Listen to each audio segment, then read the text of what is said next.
Karavali news network के स्वागत। नाजरीन, इस्तकबाल है आपका करावली न्यूज की आज की स्पेशल रिपोर्ट में। आज की रिपोर्ट आवाम की तरफ से बिजली की आंख मचोली पर गुस्से को लेकर है। आज 13 मई बरोस मंगल 2025 तंजीम डेलीगेशन ने भटकल हेस्कॉम इंजीनियर श्री मंजूनाथ से मुलाकात की। हम आपको सबसे पहले तंजीम के जनरल सेक्रेटरी जनाब अब्दुल रकीब एमजे की बात को सुनाएंगे और उसके बाद बारी बारी तंजीम की तरफ से जो नुमाइंदे गए हुए थे उनको भी बारी बारी सुनाएंगे और आखिर में हेस्कॉम इंजीनियर ने मीडिया को क्या ब्रीफ किया उसको हम आखिर में सुनाएंगे। तो चलते हैं और बढ़ते हैं वीडियो की तरफ और हम आपको सुनाते हैं कि मजलिस इस्लाह तंजीम के जनरल सेक्रेटरी जनाब अब्दुल रकीब एमजे साहब ने हेस्कॉम इंजीनियर से किस इशू पर बात की। देखिए हमारी ये रिपोर्ट वीडियो की शक्ल में। लेकिन अभी मेन हम लोगों का प्रॉब्लम ये है, अभी क्या है यहाँ पे चूंकि इलेक्ट्रिसिटी सप्लायर हेस्कॉम है, अभी ये इसका भी आप हमें आंसर दे दीजिए कि अभी उसमें जो वोल्टेज अगर हाई होता है या लो होता है तो उसको जो है स्पेसिफिक एक लिमिट के ऊपर रखना, ये इलेक्ट्रिसिटी जो हेस्कॉम की उनका काम है। अभी इतना अभी जो फ्रॉम लास्ट अभी 3 मरतबा ऐसे ही जो हो गया, वोल्टेज जो है थोड़ा सा जो है फ्लक्चुएट होने की वजह से एक डैमेज हुआ है जो होम अप्लायंसेस है या इलेक्ट्रिकल गुड्स है, इलेक्ट्रॉनिक गुड्स है। तो उसके लिए कंज्यूमर कोर्ट में जा करके उसका क्या प्रोसीजर है, इसलिए कि अभी कल जो मेरे पास जो लोग आए हमारे ऑफिस में तकरीबन 10 से 12 लोग ऐसे आए, उन्होंने बोला वो बहुत एकदम गरीब लोग थे। उनका कहना है कि हम लोगों का किसी का फ्रिज गया, किसी का इन्वर्टर गया, किसी को और कुछ गया। वो अभी वो लोग करके हम लोगों को कंपनसेशन कैसे मिलेगा, कंज्यूमर कोर्ट में हम लोग कैसे जाएंगे? क्या हम लोग जाकर के इधर यहाँ पे जाकर के जो हम लोग हेस्कॉम में जाकर के हम लोग केबी में जाकर के हम लोग जो अपना हम लोग प्रोटेस्ट करेंगे? हमने बोला हम लोग एक मरतबा जो है मीटिंग करेंगे, मीटिंग के बाद उनकी तरफ से क्या होता है देखेंगे। अब इसका सोल्यूशन क्या है? जिन लोगों ने इतना उनका होम अप्लायंसेज और घर का जितना उनका इलेक्ट्रॉनिक गुड्स जितना उनका डैमेज हुआ है, जिनको जितना नुकसान हुआ है, वो लोग नहीं कर सकते। बेचारे 2-2 साल 3-3 साल जो कमा करके 1-1 हज़ार रुपये अपना बचत करके वो लोग बेचारे घर में लाते हैं और बाकायदा ये जिम्मेदारी स्पेसिफिक लिमिट को उसको कंट्रोल करने की जिम्मेदारी वोल्टेज को ये आपकी है और इलेक्ट्रिसिटी कंपनी की है। तो इसलिए आप मुझे ये भी उत्तर दीजिए, ये भी जवाब दीजिए कि इसके लिए अभी क्या सोल्यूशन आपके पास है और बाकी जो लोग सफर में हैं जिनका इतना जो है सामान उनका डैमेज हुआ है या खराब हुआ है उसके लिए आपके पास क्या प्रोविजन है और उनको आप लोग क्या असिस्टेंस दे सकते हैं, इसके बारे में भी आप मुझे हमें आंसर दीजिए। ये 2-3 कंसर्न्स हैं। आपको मैं समझता हूँ ये ओवर सप्लाई की वजह से आपको शेडिंग करना पड़ता है, लेकिन ये इरेगुलर और ये स्पोरेडिक शेडिंग की क्या जरूरत पड़ती है? अगर शेडिंग भी करना है तो एक फिक्स टाइम तक, पहले कहीं आप वेडनेसडे में रखते थे, एक रेगुलर शेडिंग है। आपको अभी ओवर सप्लाई हो गया है, आपको ये नहीं है, डिमांड बढ़ गया है, इसलिए शेडिंग करना पड़ता है, वो अंडरस्टैंडेबल है। लेकिन ये जो इन्होंने जो आपने हमारे जनरल सेक्रेटरी ने जो ये प्रॉब्लम आपको इश्यू किया, ये just because of your sporadic shedding जो अभी गई, ये तो होना ही नहीं चाहिए। आप फिक्स टाइम रखिए डेली भी, अभी आधा घंटा 1 घंटा करना है, 1 घंटा कीजिए, लेकिन आधा घंटे 10 मिनट आती है रुक जाती है। तो उससे सारे जितने भी इलेक्ट्रॉनिक्स आइटम है और इलेक्ट्रिकल आइटम है, उन्होंने कहा था कि उनकी भी गई। ये चीज तो एकदम खराब हो जाती है और ये फ्रिज खराब हो जाती है। अभी दोपहर में कितनी बार आई गई, तो उसका रीजन हमको जानना चाहिए और उसको कभी भी नहीं होना चाहिए। That is not unacceptable because for the public demand. The other thing is that when the growing city is there, हमारी जो सिटी ग्रो हो रही है, इकोनॉमिकली भी ग्रो हो रही है, डेमोग्राफिकली भी है, जब पॉपुलेशन भी बढ़ रही है और इकोनॉमिकली लोग ये हो रहे हैं और क्लाइमेटिकली भी जरूरत पड़ती है। ये 3 महीने आप जो प्लानिंग बनाते हैं, अभी हम जो हमारे अभी आप प्लानिंग यहाँ पर भी प्लानिंग होती है कि नेक्स्ट 5 years कंजम्पशन कितना होगा, डिमांड कितना होगा। तो अब प्लानिंग में आप कुछ डालते हैं नहीं, या बफर भी डालते हैं नहीं? क्योंकि मैंने जहाँ से स्टडी किया है, मैंने अभी दिखा है, क्योंकि यहाँ पर minimum 10% because of the population supply demand will be higher every year. Then अब लोगों का इकोनॉमिक कंडीशन भी बढ़ रहा है और क्लाइमेटिक कंडीशन भी इतना वोलेटाइल हो गया कि everybody is forced to buy some of the cooling equipment and all those things. तो उसके लिए भी एग्जिस्टिंग डिमांड बढ़ता है और डेमोग्राफी की वजह से भी डिमांड बढ़ता है। तो उसके लिए आप अपनी प्लानिंग में आई थिंक बिग डिपार्टमेंट है वेरी क्रिटिकल एंड एक essential service department I must say.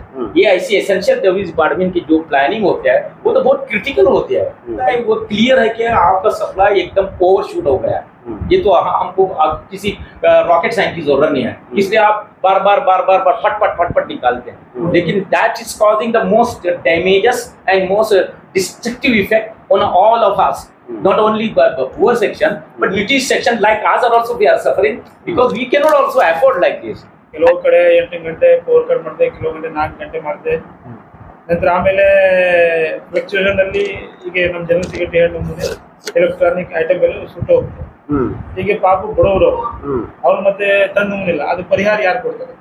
ಆ ಸುಟ್ಟು ಹೋಗುದು ಪರಿಹಾರ ಸಿಗ್ಬೇಕಲ್ಲ. ಈಗ ನಿಮ್ ಕಡೆಯಿಂದ ಅದು ಸುಟ್ಟು ಹೋಯ್ತು, ನಿಮ್ ಫ್ಲಕ್ಚುಯೇಷನ್ ಆಗ್ಬೇಕಾದ್ರೆ ಸುಟ್ಟು ಹೋಯ್ತು, ಮತ್ತೆ ತಗೊಂಡು ನಮ್ನಿಲ್ಲ ಅವರು. ಮತ್ತೆ ಸೆಕೆಂಡ್ ಪವರ್ ಕಟ್, ಪದೇ ಪವರ್ ಕಟ್ ಮಾಡೋದಂದ್ರೆ ಈಗ ನಾವೆಲ್ಲ ನಮ್ಗೆಲ್ಲ ಗೊತ್ತುಂಟಂದ್ರೆ ಇಲ್ಲಿ ಆದಾಯ 10 ಕೋಟಿ ಆದಾಯ ಉಂಟು, ಇಷ್ಟು ಲಾಭ ಉಂಟು. ಅಲ್ಲಿ ಲಾಭ ಇದ್ರೆ ಜನಕ್ಕೆ ಸರ್ವಿಸ್ನ ಹಂಗೆ ಆ ನಮೂನೆ ಕೊಡ್ಬೇಕಲ್ಲ. ನೀವು ಹೇಳುದು ಏನ್ ಎಷ್ಟು ಹೇಳ್ತಾ ಅಷ್ಟೇ ಇಲ್ಲಿ ಪಬ್ಲಿಕ್ ದುಡ್ಡು ಕೊಡ್ತೀವಿ, ಇಲ್ಲಿ ಡಿಸ್ಕಸ್ ಮಾಡೋದಿಲ್ಲ ಅಲ್ಲ. ಇಲ್ಲಿ ಇವ್ರು ಹೇಳ ನಮೂನೆ ಕನ್ಸಂಪ್ಷನ್ ಜಾಸ್ತಿ ಅಂತಂದ್ರೆ ಜಾಸ್ತಿ ಮಾಡ್ಬೇಕಲ್ಲ. ಇಷ್ಟವರೆಗೆ ಎಂತಾಗ ಮಾಡ್ಲಿಲ್ಲ, ಜಾಸ್ತಿ ಪ್ರಾಬ್ಲಮ್ ಎಂತಾಗೆ ಆಯ್ತು. ಮತ್ತೆ ಸೆಕೆಂಡ್ ಇಶ್ಯೂ ನಾವು 10 ವರ್ಷದಿಂದ ಅದೇ ಮಾತಾಡ್ತಿಂಟು, 110 kV ಮತ್ತೆ ಒಂದು 10 ವರ್ಷ ಹೋಗ್ತಿರ್ಬೋದು. ಅದು ಸ್ವಲ್ಪ ಆ ಬಗ್ಗೆ ಏನ್ ಫಾರೆಸ್ಟ್ ಪ್ರಾಬ್ಲಮ್ ಉಂಟು, ಮತ್ತೆ ಯಾರ್ದು ಪ್ರಾಬ್ಲಮ್ ಉಂಟು ನಮ್ಮ ಸಚಿವರು ಹೇಳ್ತಾರೆ. ಆಯ್ತು 3 ತಿಂಗಳೇ ಆಯ್ತು ಹೇಳ್ತಾ ಉಂಟು. ಇವತ್ತು ಮೀಟಿಂಗ್ ಅದೇ ಚರ್ಚೆ ಅಲ್ಲ. ಮೀಟಿಂಗ್ ನೀವು ಹೇಳಿ ಸ್ವಲ್ಪ ಬೆಳಗ್ಗೆ ಆಯ್ತು ಗೊತ್ತಿದ್ದು, ಮತ್ತೆ ಸ್ವಲ್ಪ ಸ್ಪೀಡ್ಲಿ ಏನ್ ಕೆಲಸ ಆಗ್ಬೇಕಲ್ಲ, ಜನರಿಗೆ ಅನುಕೂಲ ಮಾಡ್ಲಿಕ್ಕೆ, ಜನರಿಗೆ ಪ್ರಾಬ್ಲಮ್ ಸಾಲ್ವ್ ಮಾಡ್ಲಿಕ್ಕೆ ಅದೊಂದು ಸ್ವಲ್ಪ ಮಾಡಿದೆ. ನಿಮ್ಗೆ ಮತ್ತೆ ನಮ್ದು ಸಹ ಏನ್ ಸಪೋರ್ಟ್ ಬೇಕಾ ನಾವೆಲ್ಲ ಮಾಡ್ತೀವಿ. ನಿಮ್ಮದಿಂದ ಏನ್ ಸಪೋರ್ಟ್ ಮಾಡ್ಬೇಕು, ಮುನ್ಸಿಪಾಲಿಟಿ ಏನ್ ಸಪೋರ್ಟ್ ಮಾಡ್ಬೇಕು ಅಂತ ಮಾಡ್ತೀವಿ. ಬಟ್ ಪಬ್ಲಿಕ್ ಪ್ರಾಬ್ಲಮ್ ಆಗ್ಬಾರ್ದು. ಮತ್ತೆ ಅದೇ ಇಷ್ಟೆಲ್ಲ ಸುಟ್ಟು ಹೋಗಿದೆ, ಪರಿಹಾರ ಯಾವ ಕಂಟ್ರೋಲ್ ಮಾಡ್ಲಿಕ್ಕೆ ಇಲ್ಲ ಪರಿಹಾರ ಮಾಡ್ತಾ ಇದ್ದಾರೆ. ಆಗಿ ಯಾವ್ದು ನಿಮ್ದು ಸುಟ್ಟು ಹೋಗ್ತಿದ್ದಾರೆ, ಡಂಪಿಂಗ್ ಎಲ್ಲ ಸುಟ್ಟು ಹೋಗ್ತದೆ. ಆಟೋಮೆಟಿಕ್ ನಿಮ್ದು ಯಾವ್ದು ಟ್ರಾನ್ಸ್ಫಾರ್ಮರ್ ಇರ್ತದೆ ಆಫ್ ಆಗ್ತದೆ. ಅದೇ ಸಮಯ ಆಗ್ತದೆ ಅಂದ್ರೆ ಹೌದಲ್ಲ, ಓವರ್ಲೋಡ್ ಆಗೋ ಸಮಯ. ಈಗ ಮತ್ತೆ ದಿವಸ ಹೋದ ನಂತರ ಅವ್ರು ಹೇಳಿದಾಗೆ ನಮ್ದು ಪಾಪ್ಯುಲೇಷನ್ ಹೆಚ್ಚಾಗ್ತದೆ ಉಂಟು, ಕನ್ಸಂಪ್ಷನ್ ಜಾಸ್ತಿ ಆಗ್ತಾ ಉಂಟು. ಆ ಸಲುವಾಗಿ ಏನು ಪರಿಹಾರ ಮಾಡ್ತೀವಿ ಉಂಟು ನಮ್ಗೆ ಗೊತ್ತಿಲ್ಲ. ಮತ್ತೆ ಇದು ನಾವು ಯಾವ ನಿಮ್ಮ ಕೈ ಹೇಳ್ತಾ ಉಂಟು, ನಿಮ್ಮ ಕೈಲಿ ಉಂಟು, ಇದು ಎಲ್ಲ ನೀವು ಮಾಡ್ಬೋದು. ಏನು ನಿಮ್ಮ ಕೈಲಿ ಗ್ರೀವೆನ್ಸಸ್ ಬಂದಿದ್ದಾರೆ, ಇದಕ್ಕೆ ಸೊಲ್ಯೂಷನ್ ಮಾಡಲಿ ನಿಮ್ಮ ಕೈಲಿ ಉಂಟು. ಇದು ಅದರಿಂದ ಹೈಯರ್ ಅಥಾರಿಟೀಸ್ ಕೈಲಿ ಹೋಗ್ಬಿಟ್ಟು ಅಲ್ಲ ಅದು ಹೇಳ್ತೇನೆ. ಯಾಕೆ ಹೇಳ್ತೇನೆ ಅಂದ್ರೆ ಪಬ್ಲಿಕ್ ಎಷ್ಟು ಪ್ಯಾನಿಕ್ ಉಂಟು, ಅದು ಡಿಸಿಷನ್ ಮಾಡ್ಲಿಕ್ಕೆ ರೆಡಿ ಆಗ್ತದೆ. ಅವಳಿಗೆ ಮತ್ತೆ ಎಜುಕೇಶನ್ ಆಗಿದ್ರೆ ಪಬ್ಲಿಕ್ ರಸ್ತೆ ಮೇಲೆ ಬಂದ್ರೆ ಅದೇ ನಾವೇ ಅಂದ್ರೆ ನಿಮ್ಮ ಕೈಲಿ ಆಗ್ಲಿಲ್ಲ ಅದೇ ನೀವು ಹೈಯರ್ ಅಥಾರಿಟೀಸ್ ಇಲ್ಲಿ ಕಾಲ್ ಮಾಡಿದ್ರೆ ಬರಬೇಡ, ಅವ್ರಿಗೆ ನಾವು ಡೈರೆಕ್ಟ್ ಡಿಸ್ಕಸ್ ಮಾಡ್ಬೋದು. ಯಾವ ಪ್ರಾಬ್ಲಮ್ ಉಂಟು ಅವ್ರಿಗೆ ಡೈರೆಕ್ಟ್ ಡಿಸ್ಕಸ್ ಮಾಡ್ಬೋದು. ನಿಮ್ಮ ಕೈಲಿ ಹೇಳಿ ಮತ್ತೆ ನೀವು ಅವ್ರಿಗೆ ಹೇಳಿದ್ರೆ ಅಷ್ಟು ಸರ್ ಅವರಿಗೆ ಸಮಾಧಾನ ಆಗಲಿಲ್ಲ. ನಾವು our demand is to call your higher authorities, we discuss with you ಏನ್ ಪರಿಹಾರ ಏನ್ ಮಾಡಬೇಕು ಅಂತ ಅವ್ರ ಕೈಲಿ ಇಟ್ಕೊಳ್ಳಿ. ಯಾಕೆಂದ್ರೆ ಇದು ಪದೇ ಆಗ್ತಾ ಉಂಟು, 1 ಸರ್ತಿ 2 ಸರ್ತಿ ಅಲ್ಲ, ಪದೇ ಆಗ್ತಾ ಉಂಟು. ನೀವು ನಮ್ಮ ಗ್ರೀವೆನ್ಸ್ ನೋಡ್ತೇವೆ ಪಬ್ಲಿಕ್, ಇಂಡಿವಿಜುವಲಿ ಪಬ್ಲಿಕ್ ಬಗ್ಗೆ ನಿಮ್ಗೆ ಹೇಳ್ತಾರೆ, ನಿಮ್ಗೆ ಗೊತ್ತೇ ಉಂಟು. ಈ ಮಟ್ಟಲ್ಲಿ ಹೊಸ ನಿಮ್ಮಲ್ಲಿ ಸುಮಾರು ವರ್ಷ ಆಯ್ತು, ನಿಮ್ಗೆ ಗೊತ್ತೇ ಉಂಟು. ಇದು ಮತ್ತೆ ಸೊಲ್ಯೂಷನ್ ಹೇಳ್ತಾ ಇಲ್ಲ ನೀವು ಡಿಪಾರ್ಟ್ಮೆಂಟ್ ಹೇಳ್ಬೋದು. ರಂಜಾನ್ ಆದ ನಂತರ ಮತ್ತೆ ಇದೇ ಯಾವ್ದು ರಂಜಾನ್ ಮುಂಚೆ ಯಾವ ರೀತಿ ನಡೀತಾ ಇತ್ತು ಅದೇ ರೀತಿ ಸ್ಟಾರ್ಟ್ ಆಯ್ತು. ಮತ್ತೆ ಇದು ಲಾಸ್ಟ್ 1 ವೀಕ್ ನಲ್ಲಿ ಎಷ್ಟು ಸಲ ಇಲ್ಲಿ ತ್ರಾಸಾಗಿದೆ. ನಾವು ಬಟ್ಟಲ್ಲಿ ನೀರು ಹಾಕುವ ಬೇರೆ ಕಡೆ ಹೋಗುದು ನಮ್ಗೆ ಗೊತ್ತಿಲ್ಲ. ಬಟ್ ಇಲ್ಲಿ ರಾತ್ರಿ ಎಲ್ಲರಿಗೆ ನಮ್ಗೆ ಜನರು ಫೋನ್ ಮಾಡ್ತಾರೆ, ಮತ್ತೆ ಇಲ್ಲಿ ಮಾಡಿ ಇಲ್ಲಿ ನಮ್ಮ ಕೇವಿನಲ್ಲಿ ಇಲ್ಲಿ ಹೋಗುವ ರಾತ್ರಿ 7 ಗಂಟೆ ತನಕ ಮಕ್ಕಳು ಜನರು ಫೋನ್ ಮಾಡ್ತಾರೆ, ಕೇವಿ ಹತ್ರ ಹೋಗುವ ನಾವು ಎಲ್ಲ ಗಂದಿ ಅವರಿಗೆ ಇದು ಮಾಡಿ ಅವ್ರ ಹತ್ರ ಹೇಳ್ತಾರೆ ಯಾರು ಹೋಗಬಾರ್ದು. ಅದು ಸೊಲ್ಯೂಷನ್ ನಾವು ಮಾತಾಡ್ತಾ ಇದೆ. ಒಂದು ವಾತಾವರಣ ಒಳ್ಳೆ ನಡೀತಾ ಇದೆ. ನಾವು ಕೂಡ ಒಳ್ಳೆ ರೀತಿ ಕೆಲಸ ಮಾಡಿದ್ದೀವಿ. ರಂಜಾನ್ನಲ್ಲಿ ಒಳ್ಳೆ ರೀತಿ ನಮಗೆ ಸಹಕಾರ ಕೊಟ್ಟಿದೆ. ಈ ರೀತಿ ಅದೇ ರೀತಿಯ ಅದು ಕಂಟಿನ್ಯೂ ಯಾಕೆ ಆಗ್ತಾ ಇಲ್ಲ ಅಂತ ನಮ್ಗೆ ಕ್ವಶನ್. इसके बाद हेस्कॉम इंजीनियर श्री मंजूनाथ ने मीडिया को क्या ब्रीफ दिया उसको भी सुनते चले. ಈಗ ನಿಮ್ಮ ಈಗ ತಂಜೀಮ್ ಅವರು ಮತ್ತೆ ಡೆಲಿಗೇಷನ್ ಬಂದು ಈಗ ಪಟ್ಕಳದ ಆ ಥರ ಪವರ್ ಸಪ್ಲೈ ಬಗ್ಗೆ, ಪವರ್ ಇಂಟ್ರಪ್ಷನ್ ಬಗ್ಗೆ ವಿಚಾರಿಸಿದ್ರು. ಅದಕ್ಕೆ ನನ್ನ ಏನು ಕ್ಲಾರಿಫಿಕೇಶನ್ ಅಂದ್ರೆ, ಈ ಪವರ್ ಸಪ್ಲೈ ಏನಾಗಿದೆ ನಮಗೆ ಬರುವಂಥದ್ದು ಸಿಂಗಲ್ ಸೋರ್ಸ್ ಸಿರ್ಸಿ ಸರ್ಕ್ಯೂಟ್ ಇಂದ ಬರ್ತಾ ಇತ್ತು. ಅದು ಮೊನ್ನೆ ಒಂದು ಸ್ವಲ್ಪ ದಿನ ಬಹಳ ಟ್ರಬಲ್ ಕೊಡ್ತಾ ಇದೆ, ಅಂದ್ರೆ ಪದೇ ಹೋಗ್ತಾ ಇದೆ. ಈ ಪವರ್ ಇಂಟ್ರಪ್ಷನ್ ಏನಾಗಿದೆ ಭಟ್ಕಳ, ಕುಮಟಾ, ಹೊನ್ನಾವರ ಈ 3 ತಾಲೂಕಿಗೂ ಆಗ್ತಾ ಇದೆ. ಸೊ ಹಾಗೆ ಪದೇ ಪದೇ ಹೋಗಿ ಬರ್ತದೆ. ಅವ್ರೇನ್ ಮಾಡ್ತಾರೆ, ಸಿರ್ಸಿ ಪ್ರಾಬ್ಲಮ್ ಅಂತನ ಕಾರವಾರ ಚೇಂಜ್ ಓವರ್ ಮಾಡ್ತಾರೆ. ಈ ಟ್ರಿಪ್ಪಿಂಗ್ ಚೇಂಜ್ ಓವರ್ ಟೈಮೇ ಸುಮಾರು ತಗೊಳುತ್ತೆ. ಮತ್ತೆ ವೋಲ್ಟೇಜ್ ವೇರಿಯೇಷನ್ ಆಗುತ್ತೆ ಅವಾಗ. ನಾನು ಸಿರ್ಸಿ ವೋಲ್ಟೇಜ್ ಬೇರೆ ಇರುತ್ತೆ, ಕುಮಟಾ ವೋಲ್ಟೇಜ್ ವೇರಿಯೇಷನ್ ಚೇಂಜಸ್ ಆಗುತ್ತೆ, ಟೈಮ್ ತಗೊಳ್ತದೆ. ಇಟ್ಸ್ ಟೈಮ್ ಆದ್ರೂ ಈಗ ಅದು ಮತ್ತೆ ಲೋಡ್ ಫುಲ್ ಕೊಡ್ಲಿಕ್ಕೆ ಆಗಲ್ಲ ಆ ಟೈಮ್. ನಾವು ಲೋಡ್ ಶೆಡಿಂಗ್ ಮಾಡಿದ್ದೇವೆ, ಅದೆಲ್ಲಿ ಇನ್ ರೂರಲ್ಸ್ ಅಷ್ಟೇ ಮಾಡಿದ್ವಿ, ಅರ್ಬನ್ಸ್ ಅಲ್ಲಿ ಮಾಡಲಿಲ್ಲ. ಅರ್ಬನ್ ಎಲ್ಲ ಮ್ಯಾನೇಜ್ ಮಾಡಿದ್ವಿ, ರೂರಲ್ ಅನ್ನ ನಾವು ಒಂದು 3 to 4 days ಆಯ್ತು ಆಗಾಗಲೇ ನಾವು ಎಲ್ಲ ಕಡೆ ರೋಡ್ ತೆಗೆದು ಮ್ಯಾನೇಜ್ ಮಾಡಿದ್ದೇವೆ. ಸೊ ಆ ಫಾಲ್ಟ್ ಏನಾಗಿತ್ತು, ಈ 4 ದಿನದಿಂದ ಆಗ್ತಾ ಪದೇ ಫ್ರೀಕ್ವೆಂಟ್ ಫಾಲ್ಟ್ ಆಗ್ತಿತ್ತು. ಅಂದ್ರೆ ಸ್ವಲ್ಪ ದಿನ ಸಿರ್ಸಿಲ್ ಮಳೆ ಆಗ್ತಿತ್ತು, ಒಂದು ಸ್ವಲ್ಪ ಕುಮಟದಲ್ಲಿ ಮಳೆ ಆಗ್ತಿತ್ತು, ಈಗ ಬಿಟ್ಟು ಮಳೆ ಆಗ್ತಿತ್ತು, ಪ್ರಾಬ್ಲಮ್ ಆಗ್ತಾ ಇತ್ತು. ಅದು ಈಗಾಗಲೇ ಆಲ್ಮೋಸ್ಟ್ ಸೆಟೆಟ್ ಆಗಿದೆ. ಮತ್ತು ಆ ಫಾಲ್ಟ್ ನೀವು ಕ್ಲಿಯರ್ ಆಗಿದೆ. ಸಂಜೆ ಈಗ ಅವರೆಲ್ಲ ಕಂಪ್ಲೀಟ್ ಕ್ಲಿಯರ್ ಮಾಡಿ 2 ಸರ್ಕ್ಯೂಟ್ ಅನ್ನ ಸಿರ್ಸಿಲ್ 2 ಸರ್ಕ್ಯೂಟ್ ಇದೆ, ಸಿರ್ಸಿಲ್ 1, 2 2 ಸರ್ಕ್ಯೂಟ್ ಚಾರ್ಜ್ ಮಾಡಿದ್ದಾರೆ, 2 ಸರ್ಕ್ಯೂಟ್ ಇದ್ರು ಸಪ್ಲೈ ಕೊಟ್ಟಿದ್ದಾರೆ. ಸೊ ಈಗ ಸ್ಯಾಚುರೇಟ್ ಆಗಿದೆ. ಈಗ ನನ್ನ ಪ್ರಕಾರ, ನನ್ನ ಈ ಟೆಕ್ನಿಕಲ್ ಕ್ಯಾಲ್ಕುಲೇಷನ್ ಪ್ರಕಾರ ನಿಮ್ಮ ಸಮಸ್ಯೆ ಆಲ್ಮೋಸ್ಟ್ ಸ್ಯಾಚುರೇಟ್ ಆಗಿದೆ, ಏನು ಸಮಸ್ಯೆ ಇಲ್ಲ, ಕ್ಲಿಯರ್ ಆಗಿದೆ. ಮತ್ತೆ ಈ ಭಟ್ಕಳದ ವಿಚಾರ ಬಂದಾಗ ಏನಾಗುತ್ತೆ, ಈ ಲೋಡ್ ಗ್ರೋತ್ ಕೆಲವರು ನೀವೆಲ್ಲ ಹೇಳ್ದಂಗೆ ಲೋಡ್ ಗ್ರೋತ್ ಬಹಳ ಇದೆ. ಭಟ್ಕಳ ಡೆವಲಪ್ಮೆಂಟ್ ಡಿಮ್ಯಾಂಡು ಜಾಸ್ತಿ ಇದೆ, ಅದೇ ರೀತಿ ಲೋಡ್ನು ಗ್ರೋತ್ ಜಾಸ್ತಿ ಆಗ್ತದೆ. ಕಾರಣ ಒಂದು ಮನೆಗಳು ಜಾಸ್ತಿ ಆಗ್ತದೆ, ಮತ್ತೆ ಹೀಟು ಜಾಸ್ತಿ ಆಗಿದೆ. ಈ ಸಲ ಎಸಿಗಳು ಜಾಸ್ತಿ ಪರ್ಚೇಸ್ ಆಗಿರ್ಬೋದು. ಸೊ ಲೋಡ್ ಜಾಸ್ತಿ ಆಗಿದೆ. ಸೊ ಇದಕ್ಕೆ ಏನು ಪರ್ಮನೆಂಟ್ ಸೊಲ್ಯೂಷನ್ನು? ಇದಕ್ಕೆ ಸೊಲ್ಯೂಷನ್ ಏನು ಅಂದರೆ, ಈಗ ಹೊಸ ಸ್ಟೇಷನ್ಗಳಾಗಬೇಕು, ಅದು ಪ್ರಪೋಸಲ್ಗಳು ಇದಾವೆ. 110 kV ಸ್ಟೇಷನ್ಸ್ ಆಗಬೇಕು. ಆ 110 kV ಸ್ಟೇಷನ್ ಕನ್ಸ್ಟ್ರಕ್ಷನ್ ಇದೆ. ಆ ಕನ್ಸ್ಟ್ರಕ್ಷನ್ ಆಗೋದು ಚಾಲೂ ಆಯಿತು ಅಂದರೆ ನಿಮ್ಮ ಭಟ್ಕಳದ ಒಂದು ಲೋಡ್ ಮ್ಯಾನೇಜ್ ಆಗ್ತದೆ. ಇನ್ನು ಇಂಟ್ರಪ್ಷನ್ ತಪ್ಪಿಸ್ಬೇಕು ಅಂದ್ರೆ ಏನಾಗಬೇಕು, ಬೈಂದೂರಿಂದ ಒಂದು ಸ್ಟೇಷನ್ ಮಾಡಬೇಕು, ಅದು ಲಿಂಕ್, ಅದು ಅಂಡರ್ ಪ್ರೋಸೆಸ್ ಇದೆ. ಅವೆರಡು ಆದರೆ ಆಗುತ್ತೆ. ಇದು ಫಾರೆಸ್ಟ್ ಕ್ಲಿಯರೆನ್ಸು ಕೆಲವೆಲ್ಲ ರೀಸನ್ಸ್ ಇಂದ ಲೆಂತಿ ಟೈಮ್ ಅರೌಂಡ್ ಒಂದು 16 years ಆಯ್ತು. ಈ ಪ್ರಪೋಸಲ್ 15 years ತಗೊಂಡಿದೆ. ಸೊ ಇದನ್ನ ಬೈ ಫೋರ್ಸ್ ಬೇಗ ಮಾಡಿದ್ರೆ ಇದು ಸೊಲ್ಯೂಷನ್ ಆಗುತ್ತೆ ಅಂತ ನಾನು ನಿಮ್ಮ ಎಲ್ಲರಿಗೂ ಹೇಳಲಿಕ್ಕೆ ಬಳಸ್ತೇನೆ. ಬಟ್ ಈಗ ಸದ್ಯದ ಮಟ್ಟಿಗೆ ನಾನೇನಾಗಿದೆ, ಲೋಡ್ ಮ್ಯಾನೇಜ್ ಮಾಡೋಕ್ಕೆ ನಮ್ಮ ಭಟ್ಕಳ ಸ್ಟೇಷನ್ ಇದ್ದಂಥ 2 ಟ್ರಾನ್ಸ್ಫರ್ ಬದಲು 4th ಟ್ರಾನ್ಸ್ಫರ್ 4 ಹಾಕಿದ್ದೀನಿ. ಹಾಕಿ ನಾವೇನು ಮಾಡ್ತಾ ಇದೀವಿ, ಮ್ಯಾನೇಜ್ ಮಾಡಿದ್ವಿ. ಈಗ ಭಟ್ಕಳ ತಾಲೂಕು ಲೋಡನ್ನ ಈ ವರ್ಷಕ್ಕೆ ನಾವೆಲ್ಲ ಮ್ಯಾನೇಜ್ ಮಾಡಿದ್ವಿ. ಫ್ಯೂಚರಲ್ಲಿ ಇನ್ನೂ 2 ಅಡಿಷನ್ ಟ್ರಾನ್ಸ್ಫಾರ್ಮರ್ ಎಕ್ಸಸ್ ಅಂದ್ರೆ ಇದ್ದಂತ ದೊಡ್ಡದು ಮಾಡೋದು, 5 to 5 ME ಅನ್ನ ತೆಗೆದು 8 ME ಅಂದ್ರೆ 8000 kVA ಮಾಡುವಂಥದ್ದು ಪ್ರಪೋಸಲ್ ಅನ್ನು ನಾವು ಈಗಾಗಲೇ ಕಳಿಸಿದ್ದೇವೆ. ಸೊ ಅದಾದ್ರೆ ಇನ್ನೂ ಒಂದು ಟೈಮ್ ಬೀಯಿಂಗ್ ಒಂದು 2 to 1.5 years ನಾವು ಮ್ಯಾನೇಜ್ ಮಾಡ್ತಾ ಇದ್ದೀವಿ ಸಪ್ಲೈನ. ಸೊ ಆದರೂ ಇವೆಲ್ಲದಕ್ಕೂ ಪರ್ಮನೆಂಟ್ ಸೊಲ್ಯೂಷನ್ ಅಂದ್ರೆ 2 ಸ್ಟೇಷನ್ ಆಗಬೇಕು. ಒಂದು 110 kV ಭಟ್ಕಳದಲ್ಲಿ ಆಗಬೇಕು, ಒಂದು ಬೈಂದೂರಲ್ಲಾಗಿ ಲಿಂಕ್ ಆದ್ರೆ ನಿಮ್ಮ ಭಟ್ಕಳ ಪ್ರಾಬ್ಲಮ್ ಸಾಲ್ವ್ ಆಗ್ತದೆ ಸರ್. ಮತ್ತೆ ನಾನಲ್ಲ ಮಜಾ ಅಂದ್ರೆ ನಮ್ಮಲ್ಲಿ ಏನಾಗಿದೆ, ಬೇರೆ ಬೇರೆ ವಿಂಗಗಳಿದ್ದಾವೆ. ನಾನು ಎಸ್ಕಾಮ್, ನನ್ನ ಕೆಲಸ ಎಸ್ಕಾಮ್, KPDCL ಅಂತ 2 ಇದೆ.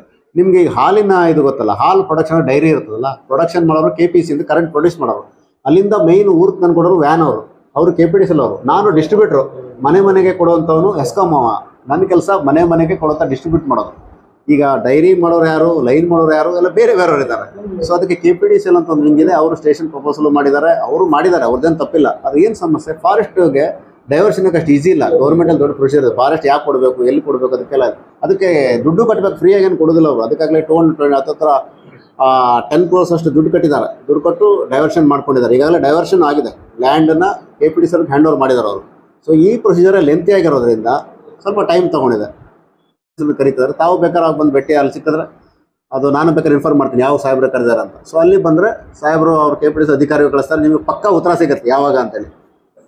ಅಪ್ರೂವಲ್ ಸಿಗಬೇಕು, ಅದಕ್ಕೊಂದು ಫೈನಾನ್ಷಿಯಲ್ ಕಂಡೀಷನ್ಸ್ ಇರ್ತದೆ. ನಾನು ಕಳಿಸ್ತೇನಲ್ಲ, ಅದನ್ನ ಆಕ್ಚುಲಿ ಟೆಕ್ನಿಕಲ್ ಫೀಸಿಬಲ್ ಅಲ್ಲ ಅದೀಗ. ಸೊ ನಾನು ಏನೂ ಮಾಡೋಕ್ಕಾಗಲ್ಲ ಇಲ್ಲಿ ಅಂತ ಹೇಳಿದಕ್ಕೆ ಕೊಡ್ತಾ ಇದ್ದಾರೆ ಅವರಿಗೆ. ಸೊ ಅದು ಅಪ್ರೂವಲ್ ಆದರೆ ನನಗೆ 3-6 months ನಾನು ಜಾಸ್ತಿ ತೊಗೊಂಡೆ. ಸೊ ಇನ್ನು ಫಾಸ್ಟಾಗಿ ಪ್ರೆಷರ್ ಬಿತ್ತು ಅಂದರೆ ನಿಮಗೂ ಗೊತ್ತೆ, ಕೆಲವೆಲ್ಲ ಪ್ರೆಷರ್ ಬೇಕಾಗುತ್ತೆ. ಪ್ರೆಷರ್ ಬಿತ್ತು ಅಂದರೆ ಸೊ ಒಂದು 3 monthsಲ್ಲೂ ಆಗುತ್ತೆ, ಏನು ದೊಡ್ಡ ವಿಶೇಷ ಅಲ್ಲ ಅದು. ಸೊ ಅದಾದರೆ it's not a permanent solution. ನಿಮ್ಮ ಮುಂದಿನ ವರ್ಷ ತನಕ 2005 ಕಳೆದ್ರಲ್ಲ, 6 ನಡೆಸ್ಬೋದು. ನೆಕ್ಸ್ಟ್ 26 ಆದ್ಮೇಲೆ ನೀವೇನು ಹೇಳಿದ್ರೆ ಪ್ರೊಟೆಕ್ಟ್ ಎಲ್ಲ ಆಗ್ಬೋದು. ಯಾಕಂದರೆ 110 kV ಆಗದಿದ್ರೆ ಇಂಪಾಸಿಬಲ್, ನನ್ನ ಪ್ರಕಾರ ಕರೆಂಟ್ ಕೊಡಲಿಕ್ಕೆ impossible. Bhatkal load shedding start ಮಾಡಬೇಕಾಗ್ತದೆ. ನಾವು ಎಲ್ಲ ಫೀಲ್ಡಲ್ಲೂ ಲೋಡ್ ಶೆಡಿಂಗ್ ಸ್ಟಾರ್ಟ್ ಮಾಡಬೇಕಾಗ್ತದೆ. ಒಂದು ವರ್ಷ, ಈ ವರ್ಷ ಮ್ಯಾನೇಜ್ ಆಗ್ತದೆ. ಈ ವರ್ಷ ಟೆನ್ಷನ್ ತಗೊಳ್ಳಿ. ಈಗ ನನ್ನ ಆಫೀಸಲ್ಲಿ ನಾನೇನಿದ್ರು ಹೋಗ್ಲಿ ಪ್ರಪೋಸಲ್ ಕೊಡೋ ಆಫೀಸರ್ ನಾನು. ಏನೋ ನನ್ನ ಕೈಲಿ ಎಕ್ಸಿಕ್ಯೂಷನ್ ಅಲ್ಲ, ನಾನು ಪ್ರಪೋಸಲ್ ಕೊಡ್ಬೋದು ಏನು ಬೇಕು ಅಂತೇಳಿ. ನಾನು ನಮ್ಗೆ 8 MA ಬೇಕು ಕೊಟ್ಟರು, 2 ಕೊಟ್ಟರು. ಈಗ ಆಕ್ಚುಲಿ 2 ಬಂದು 4 ಕೊಟ್ಟರು, ಈಗ 2 ಆಯ್ತು, ತೊಗೊಂಡು ಹಾಕ್ಸಿದ್ದೀನಿ ನಾನು. ಸೊ 110 kV ಆಗಲಿಕ್ಕೆ ನಾವು ಬೇಕು ಹೇಳಿದ್ದೀವಿ, ಅದು ನಡೀತದೆ ಪ್ರೋಸೆಸ್, ಅದು ನಡೆಯೋ ವಿಂಗೇ ಬೇರೆ. हेस्कॉम इंजीनियर की बातों से आपको क्या लगा, हमें अपनी राय कमेंट्स बॉक्स में जरूर दें. हमारी वीडियो को लाइक, शेयर और सब्सक्राइब करना न भूलें. आइंदा फिर एक और नई वीडियो के साथ आपके सामने हाजिर होंगे. तब तक के लिए आदाब.